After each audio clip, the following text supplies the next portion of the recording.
Okay, so we have a very disorderly group tonight, but let's go ahead and call this meeting to order. And as we do with every meeting, we'll start with a prayer and pledge. So please rise. Heavenly Father, as we gather today for the Planning Commission meeting, we humbly ask for your guidance and wisdom in our deliberation. Grant us discernment to see the needs of the community clearly and the foresight to make decisions that promote responsible development while honoring the character of our county. May our discussions be respectful, thoughtful, and focused on the greater good. Help us to listen attentively to all perspectives, weigh options with fairness, and ultimately choose what is best for the future of our community. We thank you for your presence with us and ask that you bless our work here today. Amen. I pledge allegiance to the flag of the United States of America and to the republic for which it stands, one nation, under God, indivisible, with liberty and justice for all. Thank you. Can we get a roll call? Roll call. Dee Dee Schott Grace. Dee Dee Schott Grace. Absent. John Gresham. John Gresham. Absent. Nicole Hunt. Here. Kyle DiNardo. Here. Dan McAllen. Diana Edstrom. Here. Ken Madsen. Here. Kevin Kirkwood. Present. Robert Politek. Robert Politek. Absent. Chairman, you have a quorum. Thank you. Do we have any updates and staff report?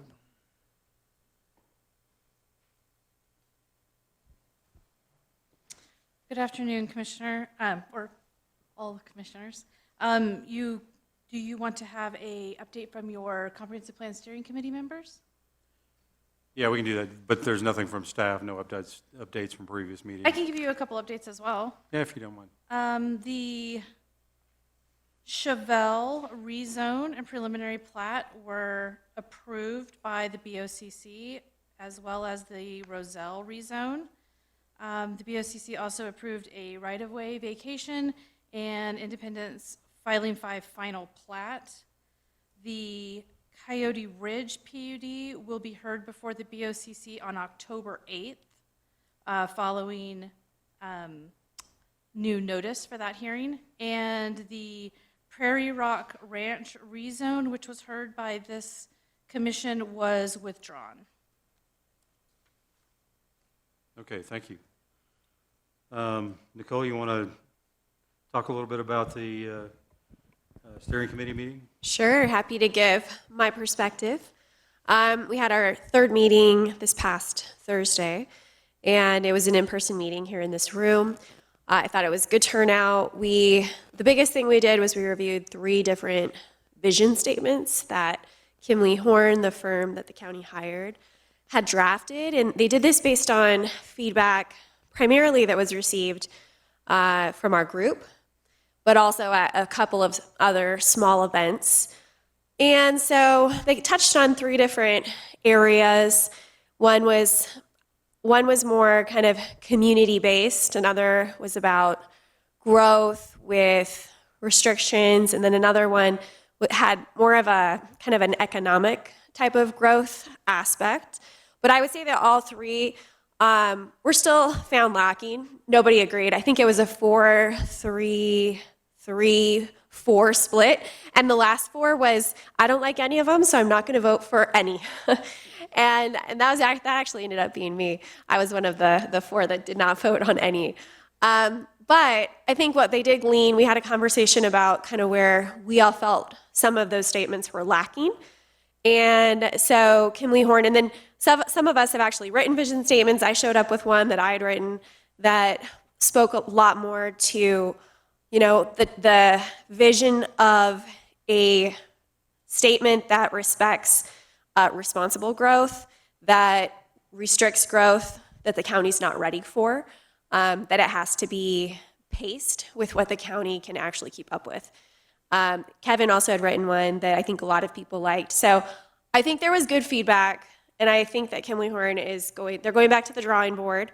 They're going to come back with another version, I think only one this time. But I did clarify because I was concerned that we were having these conversations and potentially creating a closer to what we want vision statement without having any open houses yet and without seeing the survey results, which don't close until September the 5th, this Friday. And so I raised that to Kimley Horn, and what they said was that they're hoping to get something that's like 80% of the way there that they can take to the open houses, that they can then compare to the survey results, and that they can, finesse it the rest of the way. So at least that's how I heard it. But I really did want to convey to them that I don't think we should be moving forward with a vision statement without actually getting community input, because we're only 16 people in a room here telling you what our opinions are. But if we actually want to get the opinions of the people of this county, we need to make sure that we're waiting to get that feedback from the survey and in person. So I felt hopeful at the end of the meeting. I did feel hopeful that they are going to make sure that they get feedback from the community. And I do think it actually would be a good idea to have a draft vision statement that people can look at and then give either positive or negative feedback on. So I'm hopeful anyway that our next meeting will have something closer to what all of us can agree is how we'd like to move forward. I think that's about it for my summary. I don't know if there's anything else you wanted to add, Chair. I'd add that of the three that they presented, it felt like they didn't listen in the first rounds of the discussion.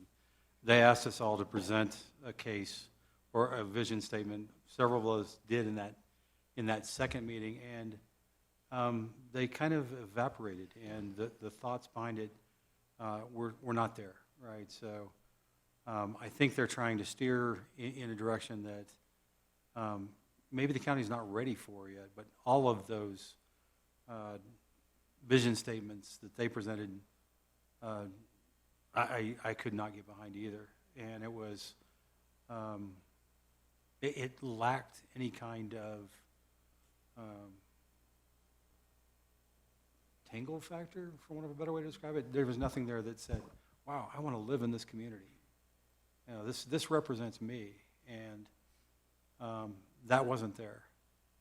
And then you get into the principles that support the ones that they were professing, and they supported with the principles what they were trying to achieve, but again, would not have reflected what I think the community would stand for and go for. And so I'm very much looking forward to hopefully they listen to us in this next meeting, and that one vision statement that's going to get us 80% of the way there is more reflective of what this community stands for. Who is they? They is in Kimley Horn. Kimley Horn, Yes. the firm. And I would add too.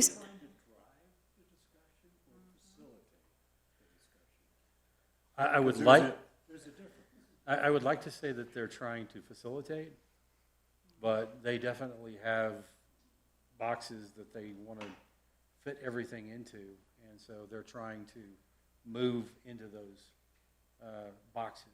And I don't think we're not built for those boxes. This is an urban community. It's a rural community. It's built on faith and hard work and the foundation of farming, and we don't need to just nod to that. The question becomes, are we a bedroom community for Aurora, Castle Rock, Denver? And I think that's kind of where they want us to go. And I think there is an opportunity for business growth.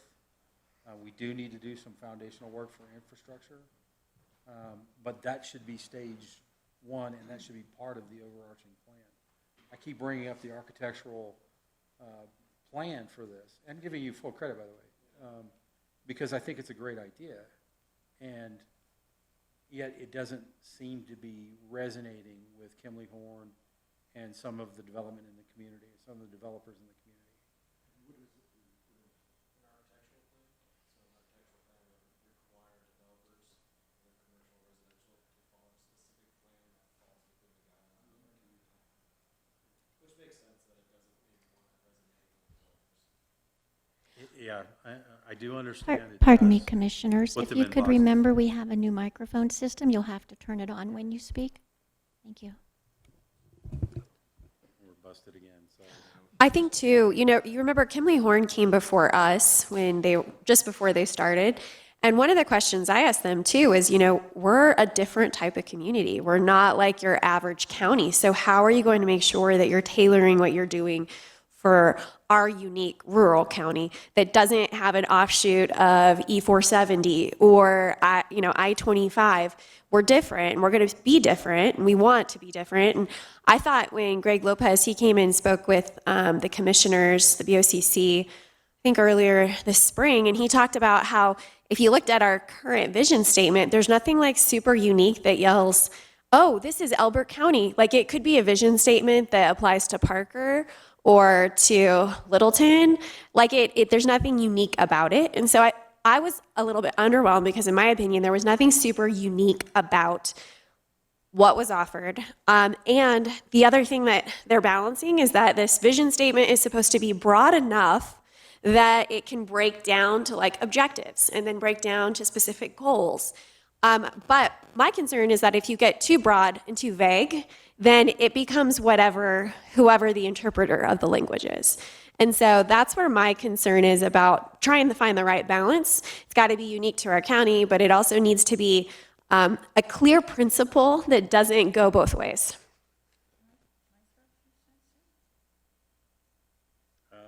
Sure.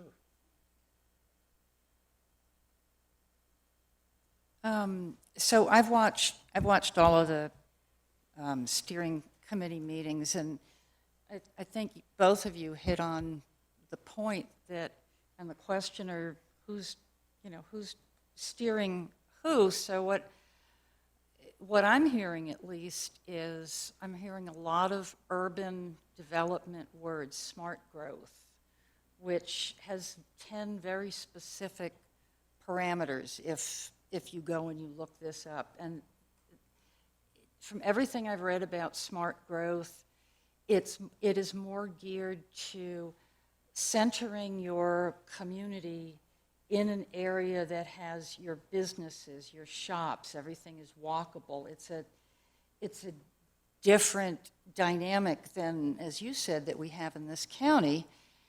And I'm also hearing the buzzwords of preparing for climate change, equity, inclusion, things that to me are more driven by a different set of values maybe than what I think of as conservative or in this county.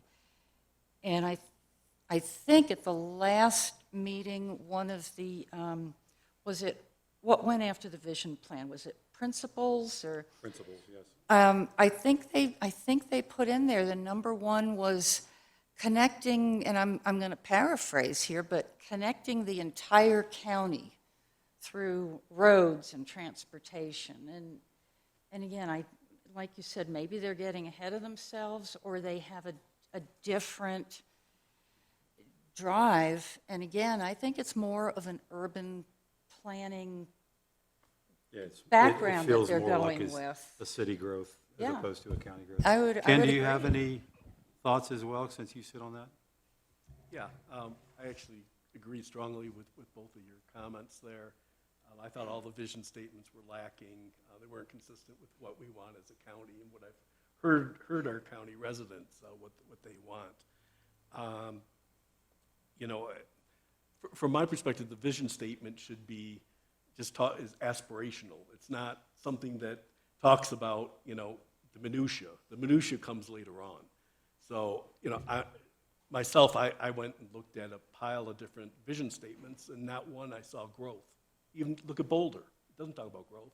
Parker doesn't talk about growth. Why do we have to talk about growth? That should be something that comes in the rules and regs, from my perspective. What's important to me is keeping the integrity of the community, being able to pass it on down generations, and have some big aspirational statement, and then go into the core principles where you really start defining what does this mean. Fantastic, thanks, Ken. Jen, you get to play in this space as well. It's probably not fair to ask you to weigh in, just because you're somewhat in the steering top of that committee. So I would remind us all in the Planning Commission that this does come back to us for approval. And so what we see, what we hear it, how we believe feeds into this. And we should listen to our county constituents, the folks that make up this county and plan for this county based on who they are, as opposed to what a developer may want or what a real estate agent may be pushing for, or I would listen to what the farmer has to say, right? So, and there's a good mix of folks. Still kind of confused why there's 16 members as opposed to 15 members, but as we play in this space, I'm sure that will get answered. And if I could just add one last thing about what you were just mentioning about the document, is that, Jennifer, it's my understanding that under state law, it is like the duty and the responsibility of the Planning Commission to establish this document and to vote for approval of the document based on the approval of the BOCC. But ultimately, when the steering committee finishes the work that they're doing and it's brought to this committee, there's going to be several rounds of review, and that ultimately, like, a lot of that responsibility lands into the laps of those who are sitting here on the Planning Commission. Is that right? Yes, that is correct. Yeah. Actually, we probably have more of a say even than the Board of County Commissioners does, based on how we're structured. Okay, with that being said, we have a citizen in the room. We're opening the floor to citizens' comments if you're interested. If you're not, then we will jump in, and I don't believe there's any meeting minutes for this. I'm not going to explain the public hearing process since we've got a public of one. I'm sure that you understand. And so we'll jump right to the public hearing relating to Crescent Filing 1 and Crescent Filing 2, both of which need to be continued to September 16th. Microphone, please. Yes, ma'am. That being said, I hear a motion to continue Crescent Filing 1, Crescent Filing 2 to September 16th. I move that we continue Crescent Filing 1 and 2 to September 16th. Second? I'll second. All in favor? Aye. Aye. All opposed? I think the ayes have it, so thank you. With that, public hearing is closed, and we move on to the working group section. And Jen, you've got a bit of a development review process overview scheduled for us today. Yes, sir. Thank you. We did have to meet tonight because those were noticed items, and so we thought it might be a good opportunity to provide a little bit of sort of basic overview and training that has been requested. I will start off by saying that this is very,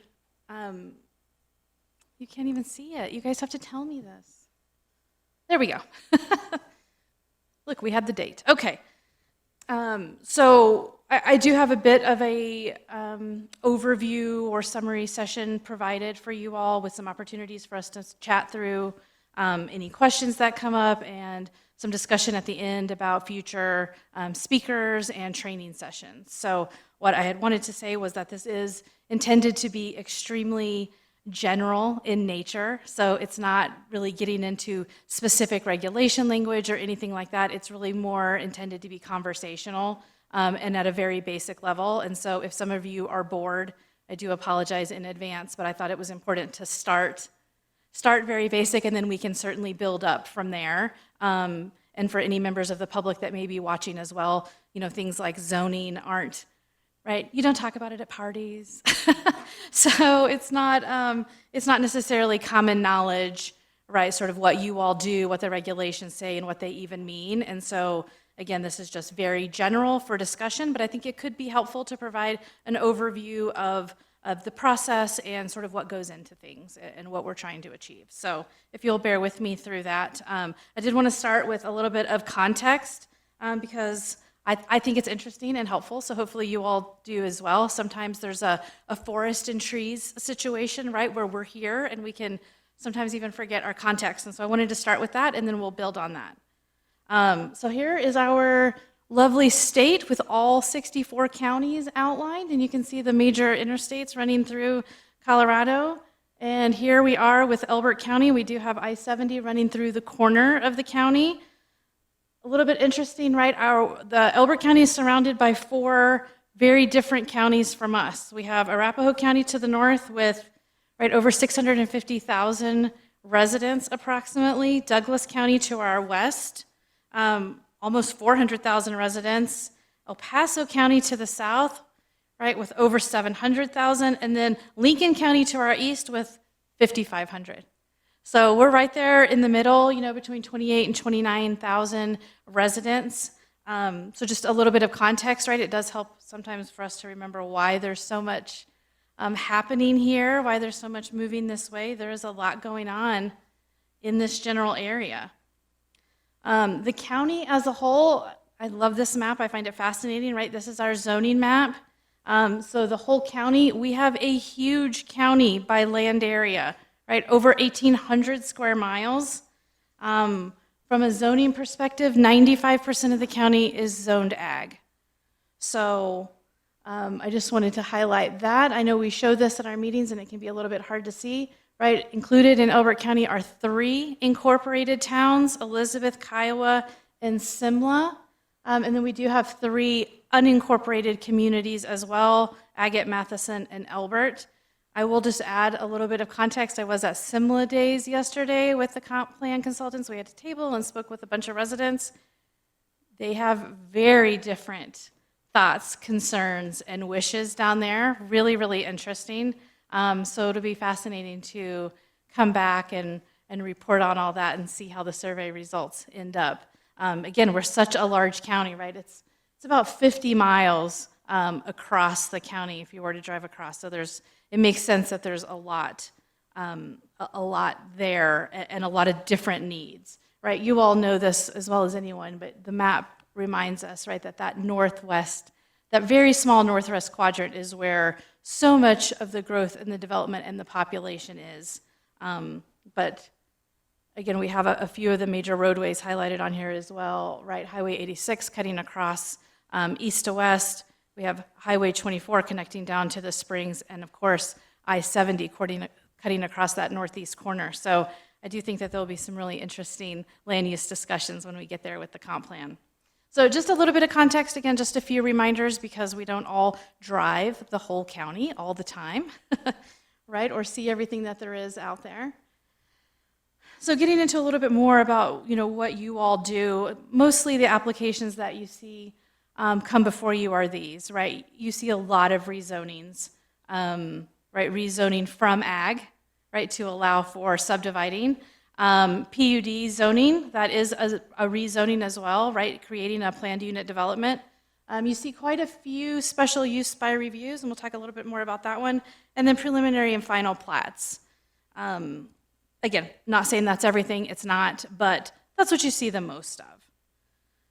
So our regulations, especially for new folks, I wanted to point out if you do see ECZR, that are the zoning regulations, and if you see it noted SR, those are the subdivision regulations, and then it just sort of breaks down the different things that are included in those. Our zoning regulations are where we have our zoning districts, the allowable land uses for various districts, and the development standards, right? That includes building height and setbacks and things like that. And then we do have our separate subdivision regulations, which is where the regulations for platting are included, lot standards, things for creating roadways, vacations, and those details. Again, I know you all know all this, but still just providing some basic information. Right? What is zoning? I do think it's important to start here because sometimes I get this question a lot, actually, about, just because you drive by and see a property operating in a certain way doesn't necessarily mean that it's zoned that way. We talked about that 95% of the county is zoned ag. All property in the county is zoned. Right, if you all remember, not too long ago, we had a county-initiated zoning for a piece of property because it was de-annexed, and so it had to have zoning in the county. So all property in the county is zoned. Most of it is ag. The zoning on the property is what determines what's allowed there, the allowable land uses, as well as other development standards associated with that district, and we'll look at some of those. On the other hand, so those allowable land uses and those development standards are outlined in your regulations.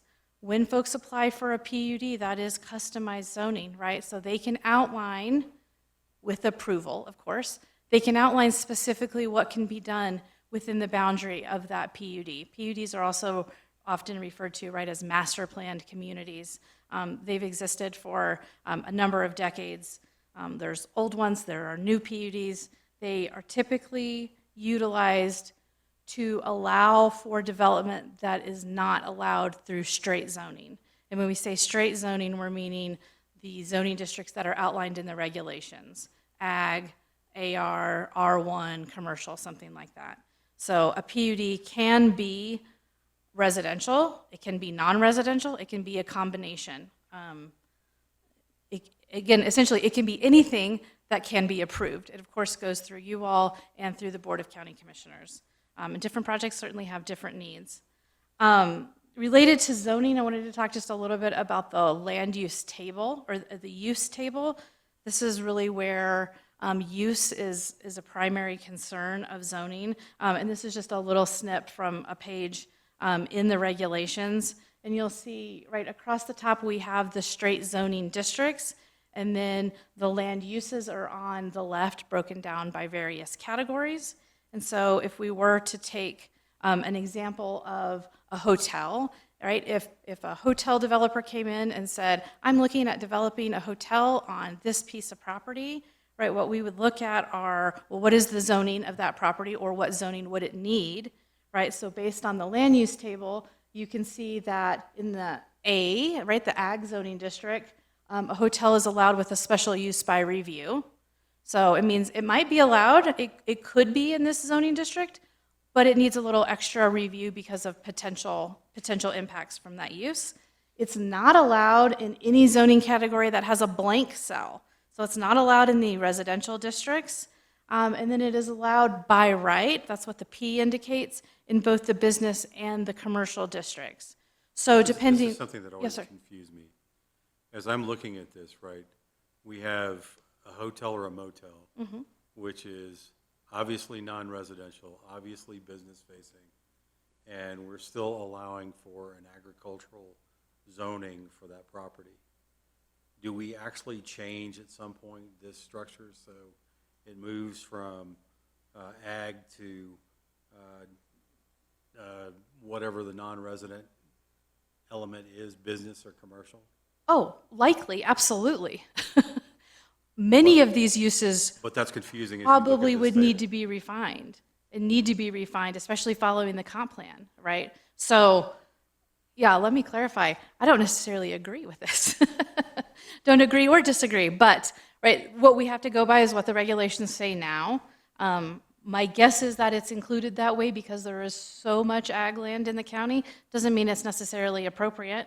And I was not even going to touch on EDZ tonight. I think we've talked about that with this group. So I was just going to skip over that. But I did want to talk just a little bit about use by right versus special use by review. Right, so if the P, if it was a business or a commercial zoning, there are some in the county, I'll be clear with you. There's not a lot of property that's already zoned business or commercial. Right, so most likely if someone were to come in and they actually did want to build a hotel in the county, they would either rezone the property to business or commercial or do a PUD to allow for perhaps a mixture of land uses. I think the question I have is really around, is this a mechanism to give burgeoning business a tax break and allow them to pay a lower level of tax? Ag is going to be lower level than a business. So my understanding, working with the assessor's office, is that their assessments are not based on zoning, they're based on the use. So it should be the same based on the use regardless of the underlying zoning. So we have an opportunity to create some clarity Absolutely. around what this table actually looks like Of course. and fix some of those inconsistencies. Absolutely. I would suggest too that that is confusing because I feel like we've heard land use applications in the past where the tax burden was going to be more minimal if it was a use by special review on ag land rather than a change to commercial. So I would ask for clarity on that because I think that was communicated differently to us. In fact, I think it was the applicant themselves that was like, it would be too burdensome and too expensive. In addition to that, there's also the commercial safety requirements, right? So if you were to open a hotel or a business, but then not, and do it by use by special review, then you would be getting away with not having to comply with a bunch of commercial safety standards and things like that, which I think in the end isn't helpful for our community. So I would love to talk more about, when a hotel or a motel would be appropriate for a use by special review if it's avoiding a lot of safety regulations for those types of businesses that the individuals would expect. What do you mean by safety? Yeah, I would add that I don't believe that the zoning would impact the building classification, Yeah, which is still going to to determine follow. building code. The IBC. So for example, I do recall that on past land use applications, there was discussions about bathrooms and there were discussions about food prep and those kinds of things that if they had to classify commercial, it was going to require them to have to comply with a bunch of other regulations that was going to be too costly. So it wasn't the actual building of it, it was the other required. Yes. Okay, perfect. Yes. That makes sense. How often do these specific type of categories come to the Planning Commission for approval? I'm not sure I know what you mean by that question. How often do the okay, categories so come forward? A shopping center. Uh-huh.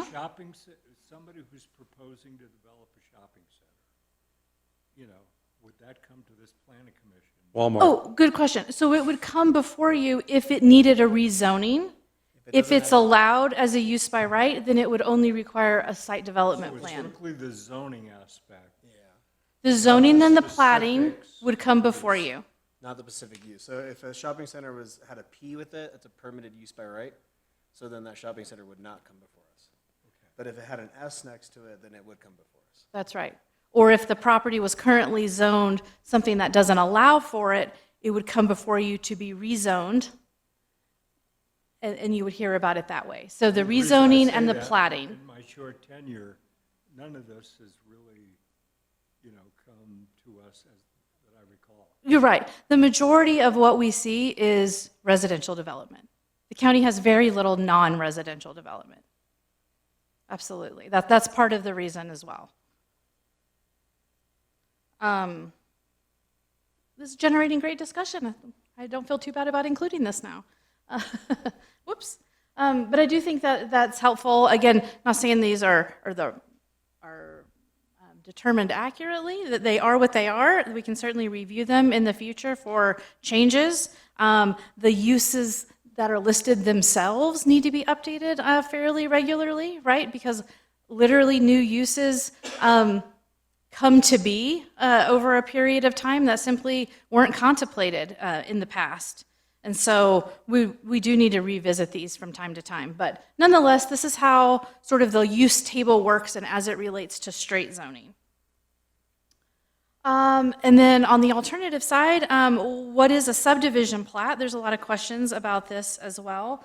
So when we're actually platting, that's when we are creating, drawing lot lines, easements, tracts, dedicating roadways perhaps. Lots are created by a tract. If you see a parcel that has a meets and bounds description, right, that's a parcel that hasn't been subdivided. And let's clarify that our subdivision regulations only apply to divisions of land that are less than 35 acres, right? If it's larger than that, the state exempts it from going through our regulations, and that's why you don't see those. Obviously, that means the final size. So, right, you see projects that are 1,000 acres, but they're breaking those down into smaller projects. Tracts are not buildable lots. I'm just bringing a few of these things up because I think that the terminology matters, and we're all sometimes guilty of using the words interchangeably when we really shouldn't, and so we should be a little bit careful of that. And a plat and a plot are different.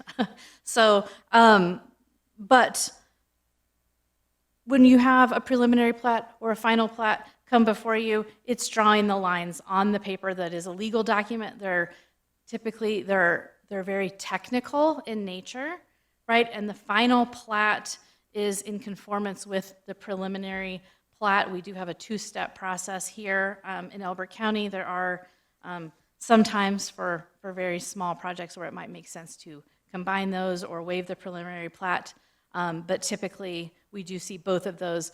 Part of the reason for both of them is, again, because of the technicality and the level of engineering that's required. It is very expensive to get that level of detail and prepare those. I see a question, yes? Ma'am? Yeah, I have a clarifying question for you. So when you, for example, have a PUD where they have the proposal for kind of how they want to structure the community, but nothing is concrete yet. When does it become concrete? Does it become concrete in the preliminary? When the preliminary plat is before the Planning Commission? Is that when what they've proposed is now going to be what we're discussing? Because, for example, at that first, right, at the rezone to the PUD, you're not really, voting on whether or not you agree with that criteria or not. It's more about what the project is and if that's compliant with the criteria. Mm-hmm. So at what point are you actually giving feedback on what they have, proposed to be their design standards? So PUDs are unique, right? They're fun. They can do interesting things, but they are a challenge to deal with. So at the time of reviewing the PUD proposal, right, zoning to PUD, that's when we need to review everything that's included, right? What their minimum lot size is. So it's not drawing the lots, but it is setting the standards for what type of lots can potentially be in different areas. Again, it's a little bit hard to have these hypotheticals because a PUD can be a single lot or it can be 1,000 acres, and they obviously function differently. But if we say we have, 100 acres, most times the PUD will have areas, and it's going to say, this area will be commercial, and then this area is going to be this density of residential, and this area may be a little bit different density of residential. So the PUD itself would outline what is allowed in those areas and the standards for that. So it's not drawing the lot lines, but it is putting together the standards that will apply. There is flexibility, and I know sometimes we try to caution you all on that a little bit, right? Because they can vary within the parameters that they've set. And so sometimes those are very narrow and sometimes those are much more broad. And that can be the hard part, right, for sure. But when we get to preliminary plat, that's where it's much more specific in terms of location of roadways, location of either tracks or super blocks, or all the way down to lots. And so often with the PUD, you will see that where you'll see sort of an intermediate, that's my word, that's not a technical, right? But you'll see maybe an infrastructure plat where they are dedicating the roadways and creating super blocks. That they will be further subdivided, but they're creating those as a basis, right? And so then again, you get more specific again on that. On that next final plat, when they are replatting, one of those super blocks, that's when you'll actually get the lots that meet those requirements for, right, the minimum lot size or Okay. whatever. So just for an example, because this has come up in recent conversations, but if it was a development that seemed to us would be an appropriate one to have a sidewalk. So it sounds like you're saying if that was something that the county wanted to see included, they should do that discussion and require it during a rezone. Yes, ma'am. Okay, 100%. thanks.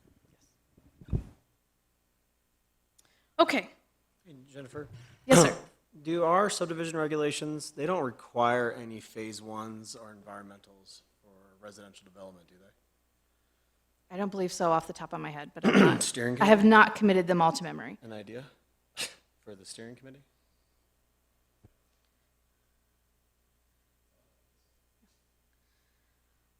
So moving on, this, again, another disclaimer, I created a very simplified version of sort of a flow chart of the process. It's not intended to be all-inclusive, but it does give us some talking points on the overall process. And I did want to point out that the role of staff in this overall process, staff helps facilitate the process, right? Facilitate the applicant moving through the process. We try, obviously, we do a review and things like that, but I do think it's important to clarify that staff is neutral, and so we try to work with applicants to get it as close to approvable as we believe it can be. We'll also work with folks that are opposed and have questions. We certainly work with them as well. And so staff does try to play a very neutral role. It is a challenging place to be sometimes. But I just wanted to clarify that as we talk about the overall process. Do So- you find that that's hard for staff to maintain that neutrality? So yes and no. I will say I think staff tries to use their professional judgment to help projects move forward and try to give the best information to applicants, understanding, right, the time and money and effort and things like that that are involved. I will say staff is always extremely clear upfront about who the decision makers are, and we try to provide feedback on that as well. And that's appointed and elected officials, and we're clear about, this is what we're hearing. There's, been concern noted about these types of things, and so we can help steer people in a direction. But at the end of the day, our goal is to ensure that they have a fair hearing and that they go through the process. But what's decided is not up to us. Yeah, you guys are Sherpas as opposed to decision makers in this process. Yes, sir. The open question becomes, as you're looking at this, I know that developer communities, and folks, well, let me ask the question a different way, right? So you guys asked the Planning Commission to sign a code of conduct. It's something that all staff has to sign now, correct? Staff has their own code of conduct and an employee handbook. But it's separate and distinct. Does it follow the same pattern that we were asked to sign, or is it? I have not compared the two documents. I think they generally are similar. And just to clarify, that did not come from staff, that came from the board, Well, it came from the lawyer. at the board's direction. Yes. So let's be clear, there was enough legalese in there to make it an interesting conversation. But, Sure. so the question becomes, how close is it to y'all's, and how do you maintain that neutrality? Because I know that they're saying, doing things like, okay, so let me buy you lunch, let's talk this over lunch, those kind of things. And there's restrictions around what's acceptable in that process. Of course, yes, sir. Okay. Hey, here's what, well, I guess I'm a bit confused. So you talked about the neutrality. But what I see when the applications get to the Planning Commission, staff is making recommendations. So, recommend to approve, and going through the criteria, providing that information, it, fits this in the comprehensive plan, or it fits that. And the way that comes across to me is staff is taking a position on these applications. And, one of the things that I saw recently was when Independence came up with filing 5. We shouldn't talk about specific projects. Okay, but we if had can a- talk hypothetically. Okay, hypothetically, there was an application, and the attorney for the applicant went through the criteria of approval, and that staff had approved, and I think those were the words they used, staff said that this is in Hypothetically. compliance, hypothetically. So, and that hypothetically being the case, I'm struggling with how does that become neutrality, and especially when, we get into that one criteria that it is in alignment with the comprehensive plan, for example. And I see the same comprehensive plan being pointed out generally in almost every application, rather than digging deeper into it and seeing things that maybe it's not in compliance with. So I don't know if you can explain that more, but Sure. I just don't see the neutrality there that I think you see. Sure, absolutely. So I will say that staff reports do not have a staff recommendation at this time. That has come out per you all's recommendation. They are reviewed. You're disagreeing with that? Yeah, they have changed that piece, so it is, they no longer say, we recommend this. It's a review statement, and we should be, when the lawyer comes in and hypothetically says, we know this aligns to the comprehensive plan, it meets all of these criteria, we're still the judge. And we get to say, no, really, it doesn't, and here's why. And so there's a review that says it could, basically it's saying it could be found, right, that this is met and this is met and this is met and this is met, blah, blah, blah. Certainly, you all are welcome to disagree with that and change that. The reason that it is like that is because findings are necessary. And so hearings, we can do it if you all would like, but hearings would be quite slow, right, if you all as a body and then the board as a body were writing findings for every criteria at every hearing. And so a lot of those that we see are similar, right? There are types of applications we see often, right? 40-acre lot splits and things like that. And so, yes, some of the same language, right, in the comprehensive plan is referred to in terms of goals, mostly goals, some policies. You're right, the comprehensive plan is a long document, and so could you find a sentence that does not support any project or does support any project? Probably so. We try to focus on the goals, in the categories that seem to be relevant to the application. Is there different opinions on that? Absolutely. And I think this is definitely a topic worth, discussing further, not necessarily in this venue, but I think it would be really helpful for us to get a little bit more in the mud on that. And again, not today, because I think you and I have an honest disagreement about how we see those things happening. And I will just say one more thing, since we're somewhat on the topic. Hypothetically, in a hypothetical recent hearing, one of the land use applications came before the BOCC, and the BOCC asked about why the Planning Commission voted the way they did.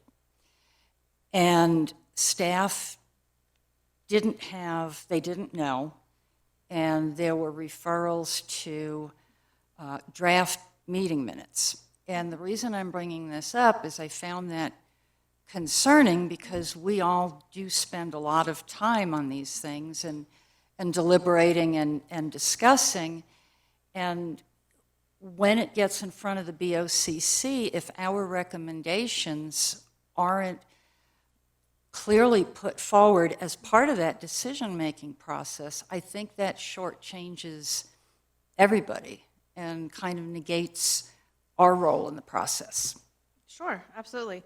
So I guess two points to that is the planning commission makes a recommendation, right? The recommendation is the recommendation, whether that vote is, right, 9-0 or 4-5 or whatever. And so we could certainly explain that. I welcome your ideas, and I've chatted with Commissioner Hunt a little bit about this, about how to convey the opposing vote, whether that's for or against, doesn't matter, right? The minority vote, how to convey that without necessarily providing a transcript, right? Or remembering exactly what folks say. And so, but again, I think we I think that's the are point, though. 'cause open We've to- been very clear here recently. It does not align with this goal, this Absolutely. branch of the, Yep. ECZR or the SR. And I think those are germane to the topic that the Board of County Commissioners should be hearing. This is why they didn't agree. Absolutely. These things fall out of line, Yep. or these things didn't fall out of line. And, that's why they voted the way they voted. Absolutely. Yeah. That would be a really clear thing if we carried that format forward. It's as simple as putting Sure. it into a table. Absolutely. And if it's as part of the vote, right, that it typically is included in the meeting minutes directly like that. I would just add, sometimes there's lengthy discussion ahead of time, right, which is not necessarily conveyed in the same way. But again, I welcome your feedback on how we do a better job of conveying both sides of the vote. Well, and maybe just for clarification, maybe my idea of a recommendation is different. My idea, and I'll just say my idea of a recommendation is, as Kevin said, if I voted no, here is why. That is my recommendation, not just a vote itself. So I guess the question is, do you consider a recommendation to be, this is how it was voted, as opposed to the additional information as to why the votes were the way they were? So Does that make sense? Yes and no. I guess I would clarify that I'm not the county attorney, and I'm not pretending to be, but I have worked with a number of municipal attorneys and county attorneys over the years, and what I have always been taught and always understood is that there are not 9 recommendations from the Planning Commission. There is 1 recommendation from the Planning Commission. So that's the recommendation. And then what I'm agreeing to, or agreeing with you, is that we can absolutely better reflect what that opposing reasoning for the opposing votes are. Does that make sense? I don't know if you all agree or disagree, but I think that is, I I think- think we've come to an impasse on this, and I think we've got a couple of different ideas that we can bring forward and have conversations about when we change the rules in the next session. So Sure. happy to do that. But I think we're taking you pretty far afield of your training presentation. Chair, if you could just give me a moment to I comment. have one question, though, just point of clarification, because I don't always hear everything. So as I understand it, you are no longer recommending approval.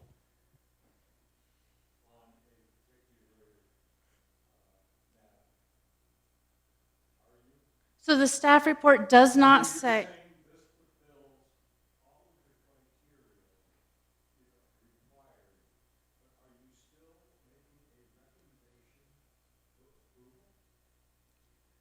so I think both of those are a no. So it does not say staff recommends approval. And it also, if there are criteria that staff is concerned about, it highlights that as well. So, And so I just had 2 points I want to make. One is on the one that Dan's speaking to.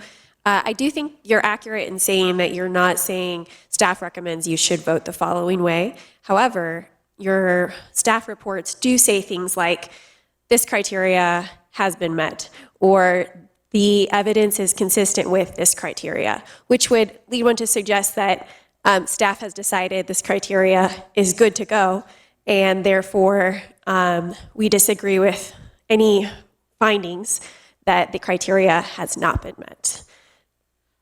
So it can be found that it can be met. Again, if you all disagree, you're welcome to change that one as we move forward. I mean, we can change the language to it could be found that, ... I guess my point is just that, yes, you might not be explicitly saying staff recommends such and such, but when you say it meets the following criteria, you are implicitly saying that you recommend that the project moves forward. That was one point. The other point I had to make had to do with, you were saying on the topic of explaining why the PC votes the way it does to the BOCC.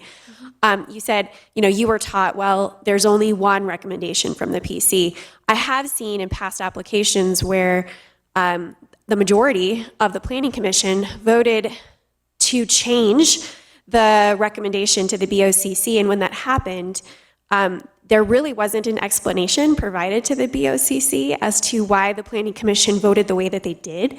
And so in that case, to me, that's a glaring example of where that should have been clear to the BOCC. I mean, I think you still had minority people who voted against that one, but a majority of the group did vote to slightly change the recommendation to the BOCC. But when the BOCC asked why, the explanation by staff was, I can't really remember, and so I think in that instance especially, it would be important, not only that the minority is represented, but also the majority that was different than what the staff recommended. Yeah. Like I said, open to suggestions. There's always room for improvement. I don't disagree with that at all. We are happy to leave things as open as you would like. I would be concerned about having no staff report and no information, right? I don't think that would necessarily benefit you all either. But again, we can explore whatever you all find to be the most helpful. So we can move on. Okay. Again, this is a super simplified version of the process, but I think it's worth chatting through. So our first two boxes are pre-application meeting. That's a meeting with applicants and with staff. That staff typically includes someone from planning, someone from public works, someone from the assessor's office, someone from fire. There are a number of other people invited. That's typically who attends those pre-application meetings. Though those are designed to provide early information to applicants about what processes they need to go through, what the timeframes look like. Again, it's pretty basic information. It is a required step. The next required step is, again, this is in most applications, not everything, a community meeting. And I want to talk a little bit about community meetings, and I want to point out that the community meeting, the required community meeting, comes before an application has been filed. So it is before the formal application, and the regulations require it to be that way. So I do think that that's important to point out. I know that when staff attends community meetings, we don't run those, but we do attend and listen. Sometimes we answer basic questions. A lot of times the public thinks that we're there supporting a project, or this project has already been decided, or they're coming to vote against it. Actually, I have another. Let's get to community meetings in just a second. I do have a slide on that. But I did want to point out that both the pre-app and the community meeting are before an application has even come in. So it is very early on. And then let's talk about the community meetings a little bit. Again, it's extremely early in the process. I explain community meetings both to the public and to applicants as information sharing, right? It's an opportunity for applicants to share their ideas, their vision, their information with the community, with the property owners and the residents in that area. And it is an opportunity for those members of the public to share their feedback with the applicants. The reason it's early in the process is so that revisions could be made while it's still early, right, before things are drawn up and submitted and done and things like that. So it is early in the process. There aren't any decisions that are made at community meetings. It is, yes, sir. How much detail is required for the community meeting? And is there so when you're doing the pre-application meeting, is there like a matrix or a process that you go through that's very specific in terms of what is required to get to the community? Yes, so there are certain things that are required, but certainly they do vary with applications, right, the level of detail. And so for some projects, right, it's a little bit more general in nature because they're exploring, right, if this makes sense, if this is a possibility, what the processes would be. But there are requirements to move forward with that. There are requirements for the community meeting as well. Just real quick, a lot of it is outlined in the zoning regulations, what the requirements are, minutes, feedback, sign-in sheets. So there are documented parameters that, can be wiggly, but it is in there. Yep. In the big binder, yes. Yeah, it is a required step. The caution I have for you all with putting too much, I guess, emphasis on the feedback from the community meeting is often the submittal is different than what was presented at the community meeting. And so it's important, that's why I wanted to highlight, right, that it is before the submittal comes in, and that's intended for them to be able to make adjustments. So some people make none, some people make lots of adjustments, and actually some projects don't ever move forward after the community meeting, right? Actually, a lot of those. Same with the pre-app meetings. Actually brought some numbers for you all, just for discussion. And this is sort of currently, right, as of September, the number of projects that have gone through, either have held or have scheduled a pre-app only, but not gone any further, are 63. Right, so we have 63 projects that have had a pre-app or it's scheduled, but haven't done anything else. We have 17, these are all approximates, but about 17 that have done a pre-app and a community meeting, and we don't know if anything will happen after that. So they may go ahead and submit, or they may not. And I know, Commissioner, you and I talked about this a little bit. There are a lot of projects that you all won't ever see because of, right, the feedback either at the pre-app and or at the community meeting, and they decide, we're not going to move forward with this for whatever reason, right? It's too expensive, it's too much of an uphill battle, there's maybe another site or another project or something like that. So there are a lot of those that do happen, and so I just want to remind you all that there are a lot of things going on out there that don't necessarily make it all the way to you. I also want to talk about that a community meeting is not a public hearing. I know you all know that. However, again, the wording matters on that, and it's not a public hearing. It's so much not a public hearing that we've changed the signs, and so I want to show you the signs real quick. Well, you can see over here the new white signs.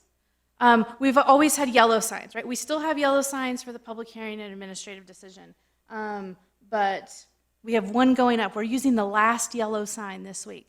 Then we're going to be changing to white signs for the community meetings, and we'll work with Wendy and others to help get that out there. But so the idea is that if you see a sign, right, if the public sees a sign and they can kind of quickly identify by color, oh, that's just a community meeting, still important, right, but decisions aren't being made. If I live near there, I may want to attend. I could go learn some information. I could provide feedback, but it's not a public hearing, and it's not decision-making. And so that's one small little tweak that we're doing to try to help provide that distinction for folks, because we do have people call often, what's that public hearing, or when's that public hearing, or, things like that, and we're like, what do you, there's no public hearing up there. So again, those words matters. Community meeting, early in the process, no decisions are being made, but it is an important exchange of information.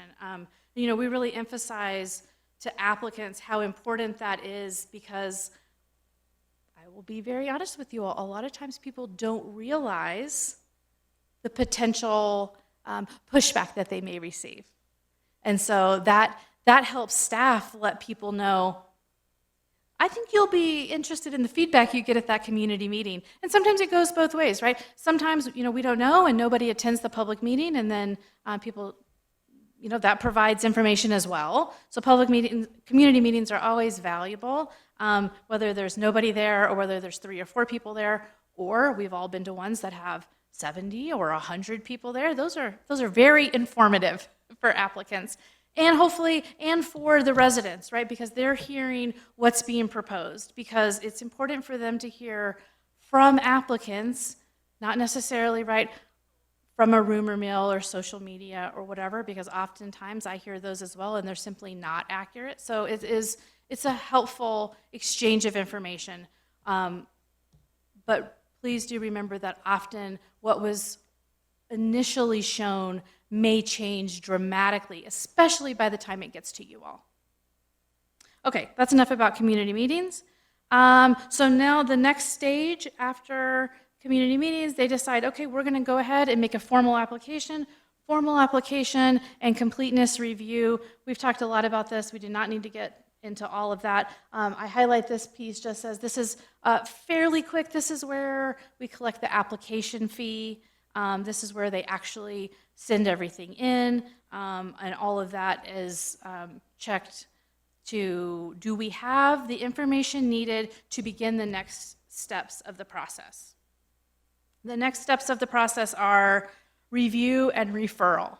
So at that time, we have a complete application fees have been paid, the review process begins. That means reviewed by CDS staff as well as everyone that has sent out a referral. And so that varies by project, but typically, right, it's the applicable fire district, it's public works, it's the sheriff's office, it's all of these different folks, right, utility providers, if they have a water district or something like that. So the review and the referral process is what takes by far the most time in a project. And you see those arrows going back and forth because depending on how that goes, that sometimes cycles around multiple times. So the referral process is intended to get projects before the subject matter experts, right? Whether that's someone at the state, whether that is, again, the applicable fire district, whether that's, right, our engineers reviewing engineering matters. And there's different types of comments that are provided as a part of those referrals, right? Some comments are informational, please be aware of these standards or this, sometimes it's requests or recommendations, and sometimes they're actual requirements, right? This does not meet fire code, this needs to be adjusted, blah, blah, blah, things like that. So depending on what those comments are, they often require a resubmittal of the application. For more simple applications, that's probably 2 submittals. For a big PUD project, that's 4 or more is not unusual because there's so much involved and so much being reviewed in that. The large plats as well because there's so much engineering.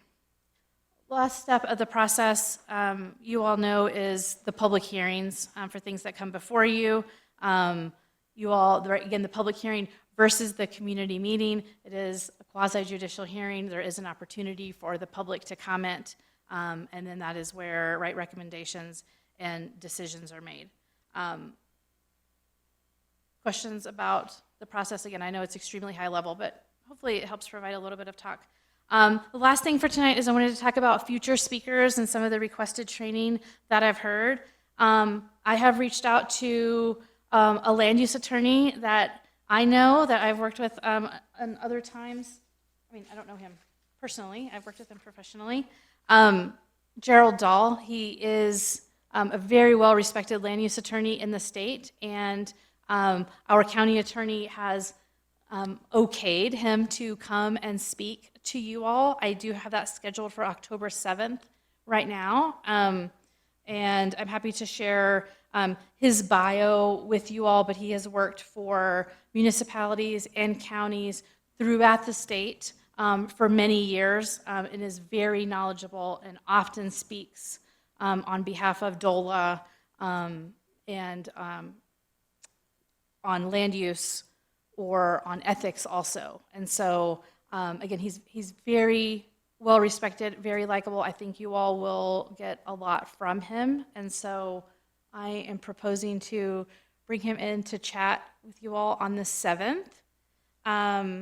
Is that right? Yes, the 7th. October is a special month where Planning Commission and BOCC are back to back both weeks. How exciting. Others, I've talked with our local rep at DOLA. They are also more than willing to come down and chat about Planning Commission roles, all sorts of things from sort of a state perspective. We have folks at USGS who are more than willing, they're actually a little harder to schedule, but who are willing to come chat about water, if you all are interested in that. I wanted to hear from you all what else you think would be interesting. I thought, and I have not asked them, so please don't tell them that I have committed them, because I haven't. Perhaps someone from Public Works and Engineering to talk about what they're reviewing, why they're making certain comments or recommendations, why they're not, things like that, just to give you all a little bit more perspective about those reviews. I know traffic comes up a lot, right? That's something we talk about often, so perhaps that could be helpful. Same maybe with someone from one of our fire districts. We obviously have several fire districts. If that would be helpful so that you all know or can hear You from could them. almost do those together because they're going to follow the same pattern, right? They're talking about referrals. What are the things you consider? Okay, so now engineering, what do you consider? Fire, how do you make the calculation for what the coverage is and the number of resources you need for this Right. this area, this growth spurt? Those are all good questions that probably could iterate through all three of those. Sure. I'd love to see them do it all at once. Maybe. So I'm certainly open to other ideas. Like I said, I know that there's been a lot of talk about requests for, I don't know if I like to call it training or a workshop, a discussion, right, with folks. And so, right, you all have already heard from the county attorney and chatted about, right, quasi-judicial hearings and all of that. So again, this is my sort of proposal to you all, but I welcome your feedback on what you think would be helpful. Hit my green button first. I think what would be very, very helpful is to have DOLA come in and talk to us about the comprehensive plan, so that by the time it gets to us, since in some jurisdictions, the planning commissions are the ones that make it, and it will help us to understand what we're looking at, what kind of decisions we can make, impacts. I think that would be extremely helpful. As long as they stay out of our way when we make the decisions, absolutely. Happy to hear it. I had a question just with regard to referrals when we were kind of skipping over them quickly, but I was glad to see them. I think it would be great to have some of the referral agencies in. I wonder too, because as I think back to, engagement from referral agencies in the past, sometimes they're very involved and engaged in giving feedback, and sometimes they're not at all, even though this is definitely going to impact them. So I'm just wondering, on the question of referrals, to kind of your overview in the first place, is there some type of requirement that the county has on the referral agencies about giving feedback? So it seemed to me that even a non-response is not helpful to the community or to the county when it comes to people actually making decisions that are going to impact that entity. So, and this is the challenge, right, is to engage experts when we need them to provide feedback. And a lot of our agencies are great, right, and really helpful. There is language in the regulations, and I know you all have discussed it and don't really care for it. There is regulations in there that basically says, no response in a referral assumes that you have no concern or no objection. not looking at the exact language. Perhaps we need to have another rules and regs Right. working group there. Yeah, that's actually a good point. Because there's a lot of stuff that, we've commented on that need to be addressed. Absolutely. And then my Absolutely. other question, and it also relates to the referral agencies, but I guess wanted to get your perspective on it. But as we're talking about redoing the comp plan and kind of how that is setting a new vision and a new tone for where the county is aspiring to go, how does that potentially impact the structure by which referral agencies are reviewing these requests, these land use applications? In years past, I think there's been more of a, a looser vision of, just how far the county wants to go. And so people are following, the BOCC in development and growth, and, it's happening at a quick pace. But when there's a comp plan that comes in and kind of sets a different type of tone, does that impact these referral agencies? Are they actually referring to the comp plan to see, okay, we're taking like a slight change in direction with regard to how we're developing the county, and that means maybe we also have to change some of how we look at our standards internally to make sure we're in line with what the county is doing? Is there any interplay there with how they're engaging? So I think yes and no. I think the comp plan is not regulatory, right? And so it is not regulations that have to be met. It is a guiding document, and there's a bug attacking me. And so for county departments, does that help guide their direction? Certainly. We also have, right, a lot of our referral agencies are not county departments, right? They're partners, right? There are outside fire districts or school districts or things like that. And so do they refer to the comp plan? I doubt it, right? They are likely and referring to their own regulations, right? What do they need? Their own direction, their own guiding documents. So could it help provide direction? In a general sense, will it provide direction that tells us we need to update our regulations? I expect so. But maybe I'm not sure exactly what your hypothetical is for who would get direction from the comp plan in terms of a land use application review.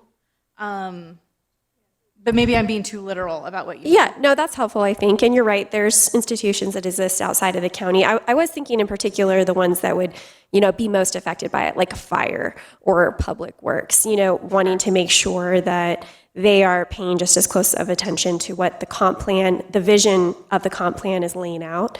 But I'll give you one really concrete example that I was looking at recently, and this is actually in the comp plan, and it relates to public land dedications, which will impact a lot of other entities potentially outside of the county itself. And I'm thinking in particular, for example, a school district. And it says the county should, and this is laid out in, so you have the principle and then the goals and then the policies. So the smallest version of it where they say the county should require the public land dedications include adequate access to water, sewer, and other utilities to serve the intended use. So anyway, the point is that where there is specific direction, even to entities that are outside of traditional, county purview, that there is impact to those agencies, those referral agencies, and that it's helpful to have them on track with the county in terms of what the vision is and where we're going, and then how it falls out into policies. Of course. Yeah, it's always helpful information is powerful, right? It's always helpful for them to know the direction the county's going. It's helpful for us to know the direction that they're going, right, that their leaders have provided. But really, I think when it's most effective is when we take that direction from the comp plan and whether it's the county or another agency, then translate that into actual regulations, right? That's what can be most effective. That's what people can be really held to. But absolutely. Yes, sir. I have a question for you. the referral agency thing, the way it's working now, that's something I've had an issue with myself, because like they said, there are things that are large projects that affect, and we don't hear back. Yep. So I'm wondering, do we as a county actually reach out to the decision makers at the school districts, at the fire, with the police, to make sure they understand the importance, what they can and can't do with that? Because I could tell you, I met with somebody in one organization that was a decision maker, and he thought it was basically, the notice was, you have to deal with it. It's not, I can object and have issues with this proposal. So I'm just wondering what information and training do we give to them to make sure that we get good responses back that are fruitful for our group? Sure, great question. So a couple things on that. So we have a sort of dedicated person or email, right, at each agency or entity, right, that we send referrals to, right, and they update those with us regularly. And so that's kind of where referrals go, and that's, our dedicated contact for different projects. And I will say staff does, reach back out on things and try to get comments. We can't write them for them. We can't force people to respond, but actually more along the lines of what you were saying, something I have been thinking about that I want to do is have basically a review summit, right? Sort of a big meeting, literally put everybody in the same room and talk exactly about what you're talking about explaining the role, the process, having some type of maybe direction from the board or something like that, right? Reiterating the importance and just for us to remind them. I don't know if that's ever been done in the past, either formally or informally, but I think it is a good time to explore that again and just reiterate to people again how much their comments are not only welcomed and encouraged, but desperately wanted. Again, I have no idea if that's how it was, in the past or not, or again, so much change has happened, not only at the county, but with other agencies as well. I think that would be helpful to have those conversations again, even all the way back to pre-apps as well, about, again, just re-engaging with folks, answering questions, explaining the importance, because I do think that we need to hear from those subject matter experts, but we can ask and ask and ask, and at some point that is where we're limited on a specific project. Sure, and I guess what I would also suggest is if the email address changes to somebody different, that we have a discussion with that new person, similar to what you're saying, Yes. So that the communication and the knowledge, transfers on, because it is a very valuable part of the process that we hear what their concerns are. Absolutely. But just like at the county, right, when we get referrals, what's that? Just telling me to move my mic closer okay. because I'm not Okay. loud enough. Yeah. All right. So we can certainly do that. Like I said, I would love to do that. I think that could be really beneficial. The other side of it, though, would be just like with the county. When we get referrals, right, they come to staff to be reviewed and provide comments, whoever the appropriate staff person is. They don't necessarily go to, right, the board. And so there will always be a little bit of probably a disconnect between, right, decision makers who are speaking and right, the staff people who are doing the reviews. But I think it could be valuable if you all agree to, sort of re-engage and have those conversations again, sort of with the new direction that has been provided by you all and by the board, and talking about the importance of the referral process, the review process, right, that we do value their comments. Right, we've all heard that on any given thing, right? If people don't feel valued, right, then they're not going to respond again. And so I think if we can re-engage that even more, we have done a little bit in terms of, some emails and some explanations and things like that, but I'd really like to have a big in-person meeting and just get everyone in the same room and really talk about it and let, a board member or two discuss that with them as well, just to reiterate the importance. That would be a lot of fun, I think, actually. So, but just want to say thank you for this session tonight. It's been very good, very I've got a helpful. couple of more questions, if I could. Yeah, go ahead, Dan. It's about the comprehensive plan. Okay. So if these are fair questions. So what is the dynamics as we approach the comprehensive plan now? When we consider the fact that we have already approved enough building sites to double the population of Elbert County. Triple. So how does that affect the dynamics Pardon me, of the Commissioner. comprehensive plan? Pardon me, Commissioner. If you really could keep your microphone a little bit closer, we can't hear you. Thank you. Closer. You keep moving it around on me. Okay. Actually, if you put it over here on this side and lean into it a little bit, I think they'll hear you better. And if you put it over there, I'll Well, stop moving Ken's it. was like way over there, and nobody gave him a hard time. You're very soft-spoken, How'd you get away sir. with that? Wendy keeps looking at me, and she's gonna beat me Okay, up. so getting back to my question, how does that affect the dynamics of the comprehensive plan? And I'm guessing a lot of times when you are approaching a comprehensive plan, you're looking at growth as usual, but given the fact that we are tripling, potentially, how does that affect the conversations?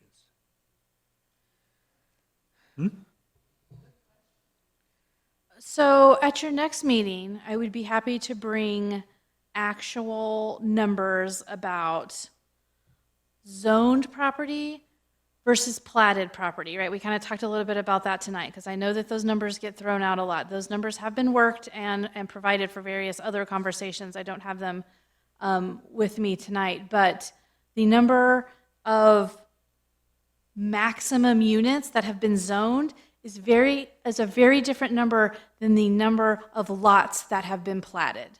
So I do think that that's an important distinction that we need to make. But to answer your question more directly, we do take it into consideration.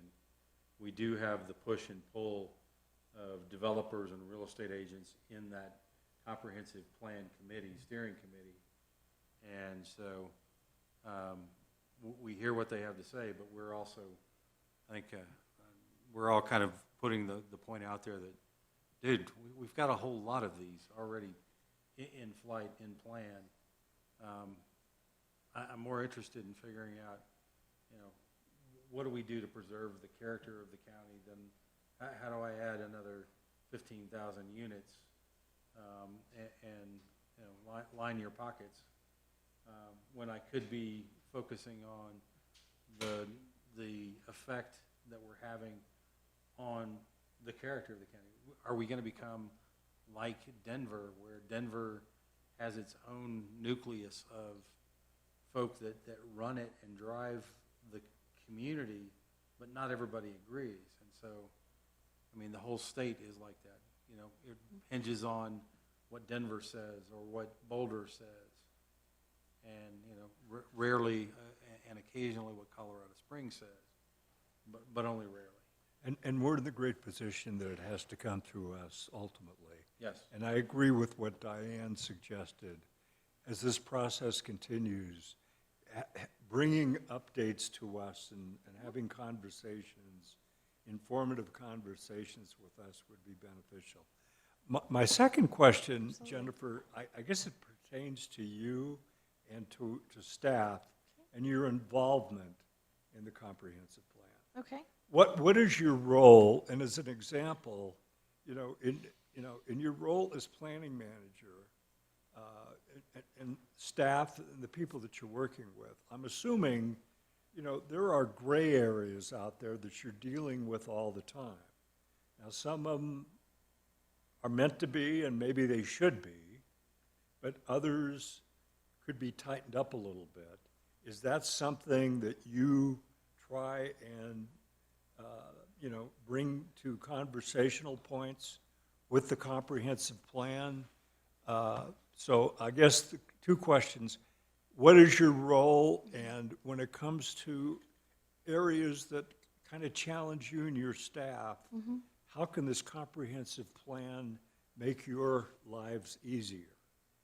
Sure, yeah, thank you for those questions. So I basically serve as the liaison, right, between the county and the consultant that has been hired. So, I'll reiterate that the intent, the full intent behind the comp plan is for it to be community driven, right, based on feedback from the community. It's early. I expressed some of the same concern that I heard Commissioner Hunt say about, well, why are we trying to do, right, vision and things like that if we don't have the survey results back? And the answer to that is people are eager to get this going and get this done. Right, things can take a very long time, and so there is a desire to make progress, but it is all under the understanding that everything will be checked, confirmed, and further driven and explored based on community feedback. So that takes a variety of avenues, right, sort of how we're getting that feedback. The steering committee is certainly a large part of that, and the intent with them, right, is that they were sort of a cross-section of the community, meaning right, newer residents, long-term multi-generational residents, different professional backgrounds, different interests, and things like that. So the steering committee is really helping lead that project. I'm also sort of the liaison with them. But do I provide some questions or feedback or suggestions to the consultants about, things we think we need to touch on this, we think that this would be really helpful? Of course, because I at least hope that I know, some more about the county and about you all and the board direction and things like that. So I certainly try to help bridge any gaps that exist there. Is it a perfect science? It's not, right? It's more of an art than a science, but we're certainly trying to make sure that we are covering all of those bases, so to speak. Now, does the comp plan answer any questions or fix any, sort of holes or gray areas for us? Not necessarily, because it's not regulatory, but what I think is important for us to sort of talk about again is that this comp plan, unlike our existing comp plan, will include a future land use map. And that kind of also goes back to your previous question about, right, how do we deal with the fact that certain things have been entitled, are likely to move forward and things like that. And that future land use map, I really think is going to be helpful for the county because it's going to help tailor, right, where development is most appropriate and what types of development are most appropriate. Yes, ma'am. In your opinion, if land has been entitled for a particular use via rezone, does that mean that that's going to pretty heavily influence the map that you're talking about that is going to show, okay, this type of land use is permitted here. Now that means the surrounding area is likely going to be more likely to be rezoned similar type of zoning. So we're certainly not that far yet, just for clarification, as far as, getting into the map details. But Well, I do know that we're going to start talking about the map at our next meeting in September. so about the process and about land Yes. use, but not about a map. So Right. that's going to be quite a bit further out. So Sure, but my we'll talk question about is categories. specifically about where land has already been entitled Yes. to a particular zoning use. Is that going to impact maps? Does it usually impact your land use maps? I think it needs to be taken into consideration, just so that we're, right, again, it's sort of painting the full picture. Well, the reason why I ask is because you were making a distinction between entitled versus, platted, or like zoned versus platted. But in a lot of these places where there are applications that have been zoned for a particular use but not yet platted, are they going to have the same type of influence because it's already entitled? And in some places they might, and in some places they might not. So I think it's really going to depend on a case-by-case basis, right? There's certainly some areas that have been entitled that I would expect the future land use to probably be somewhat in line with that. Right, and future land use is not zoning, and it's not even intended to be lot specific, right? So it's, and there's different ways to do this. I have no idea which way this one will go, but in general, so it could go either way. Again, I think it should at least be thought about, and then if you all, right, decide that this area really does not need to go further that way, you can certainly adjust the map accordingly to that. I do think it'll be important, though, that we consider everything when we're looking at it, right? Because, again, existing or what may come there, I want you all to have that in mind when you're thinking about how we want to further develop those areas in the future, right? And there's some that are much easier and some that are much harder based on their proximity to other things, right, for sure. But a lot of that will have to work out when we get there and with you all's direction about how specific you want it to be. You know, some of the residential categories over in this central part will probably be some of the hardest. You know, some of the, let's talk about the I-70 and Highway 86 interchange. That'll be a super interesting discussion, right, that we all haven't really had the opportunity to have yet. And I think that discussion will go in a different way than some of the residential discussions. But to be determined, we're just not quite there yet. But I will want you all to have all of the maps so you at least have all of the information that you're considering.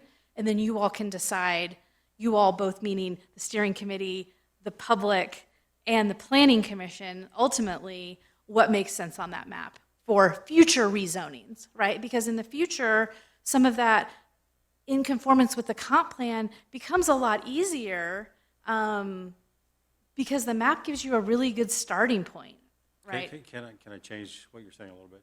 I think we have a starting point and that we have a green field for how we address the map, the zones, the areas that we're considering. And so I would keep a very open mind about these things and you know, we've got a bunch of bright people, both in the steering committee and the planning commission, that we can actually make a difference on what that map looks like and how it ends up. And so, Absolutely. again, those are questions that we don't know the answer to. It'd be really exciting. But it's fun to think about. Yeah. Any other questions? Jennifer, thank you so much. I hope this was somewhat helpful. I appreciate the conversation. I want to just be sure and extend, please send me, you know, if you all have ideas or topics you want to chat about at future meetings. We can certainly chat more about, you know, contents of staff reports and things like that. So we're open to those ideas. I think I've tried to tell you all of that. Change sometimes is slow, especially sustainable, effective change, but we want to hear from you all and make adjustments as necessary. And I'm always open to trying something, and if we try it and we're like, yeah, that didn't quite work, we can always adjust it and try it again. And so that's kind of what we've been trying to do, and so we want to continue that. So I welcome you all's feedback on those things. Fantastic. Thank you again very much. If there are no other questions, I think we're at the end. Would anybody like to make a motion to adjourn? Okay, let's just hang out here some more. It's way too early. It's not even 10. Wake up, guys. All right, I move that we adjourn. All in favor? Aye. Any opposed? Thank you. We're out of here.